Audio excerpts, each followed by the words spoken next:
Welcome to Chef Allie's Farm Fresh Kitchen. I'm Chef Allie, and I've been stirring up a love of farm fresh cooking all across my home state of Kansas for over a decade. I enjoy teaching you about food, cooking, and family farms. And from farm to fork, Kansas farmers are always working hard so we can enjoy delicious Kansas-raised food. Welcome back with our dear friend Chef Allie. Glad to be in your here. Farm Fresh Kitchen. I like what you're doing with us this month because this is the time of year where people start to, I don't remember the statistic. We each gain an average of like 3 pounds between now and the beginning of the year. Right? Yeah, so this is the time when people are eating, and they're not always eating healthfully, but you've got some great food ideas for us that include some healthy foods. Well, yes, it's a kale romaine salad, which is actually very beautiful on a holiday table because, you know, we always want to load up on the turkey and the dressing and all that wonderful stuff, but this gives us an alternative.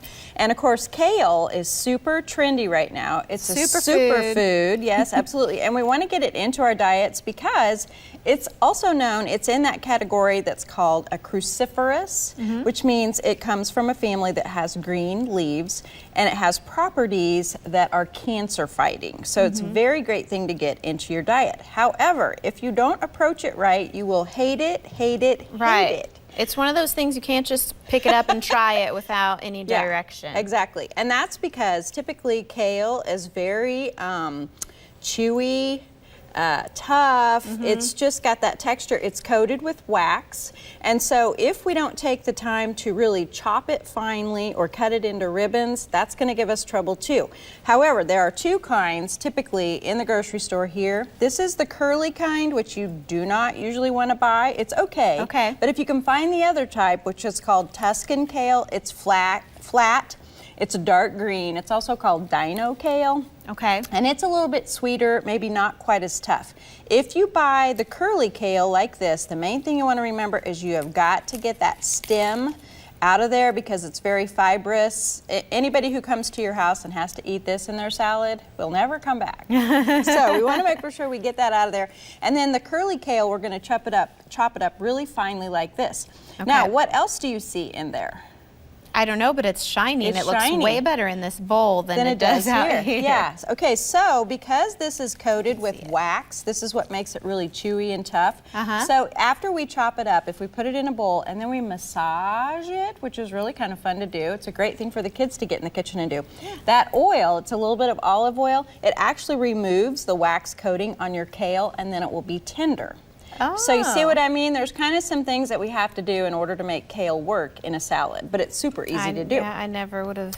Yeah, so if we'll do this ahead of time, 30 minutes, it will soften right up. You will love it. And so what we're going to do at this point, we're going to incorporate our massaged kale in with our romaine that I chopped ahead of time. And you can use any one of those spatulas right there. So just put that in there, and then after we get everything in here, we're going to toss it all together. So look how beautiful those 2 greens are together. Kind of looks like Christmas. And then here's the red. The cranberries. Now it really looks like cranberries. Yeah, so see, won't this be beautiful on the holiday table? Here is our toasted almonds, and I did toast those in the microwave, I want you to know. Remind us how you do that again. I did it in 30-second intervals, and then I would toss them after each 30 seconds. Once you can smell those, it doesn't take very long, a couple minutes at the most, that means you've toasted them. They've released their oil or their essence, and so they're a lot more flavorful. Okay. Now, here is another star of this salad, because this is edamame, okay? And do you know what edamame is? Is it a soybean? Yes, it's an immature soybean.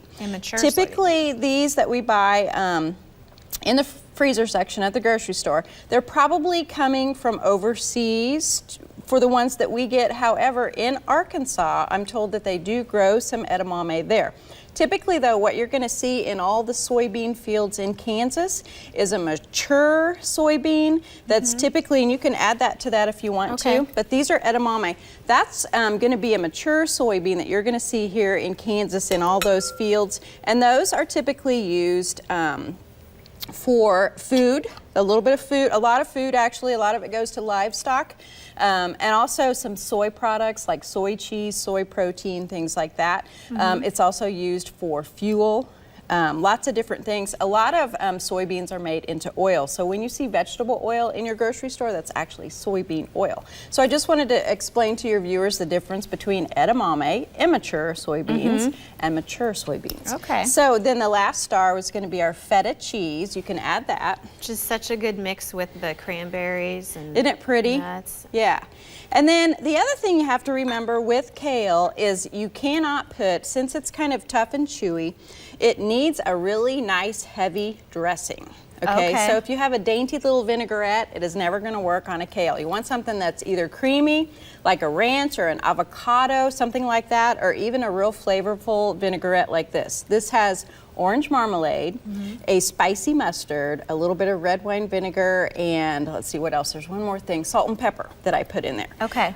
So we're going to drizzle that over the top. I'd say maybe about half of that, and then we're going to toss all those ingredients together. And we would want to dress this just prior to putting it on our holiday table, but look how gorgeous that is. I'm really glad that you did something with kale today because I have tried it on salads, but I do the plain old salad where you just use it like you're using it in place of lettuce, and it just hasn't been something I've had a taste for, but this will change your mind. Make it different, yeah. So if you have to use the curly kale because that's the only option at your grocery store, I would recommend that you mix it with romaine or a Bibb lettuce, just because the curly is not as flavorful as the Tuscan like we talked about, but I think you're absolutely going to love it in there. Okay.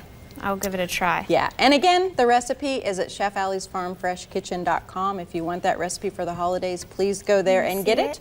Or at Mom's Every Day, because I know you guys put it up too. Yes. Isn't that pretty? Absolutely. Yeah. And if you wanted to, you could save your feta and put that on the top, you know, right before you got ready to serve it, so you could see it maybe a little bit better. But there you go with your kale salad. Yes. All right, Allie, thank you. We're the Kansas Farm Food Connection, Kansas farmers and ranchers who are proud to put wholesome and nutritious food on your table. It's our mission to connect farms to families and families to farms through education and firsthand experience. Together, we're raising Kansas.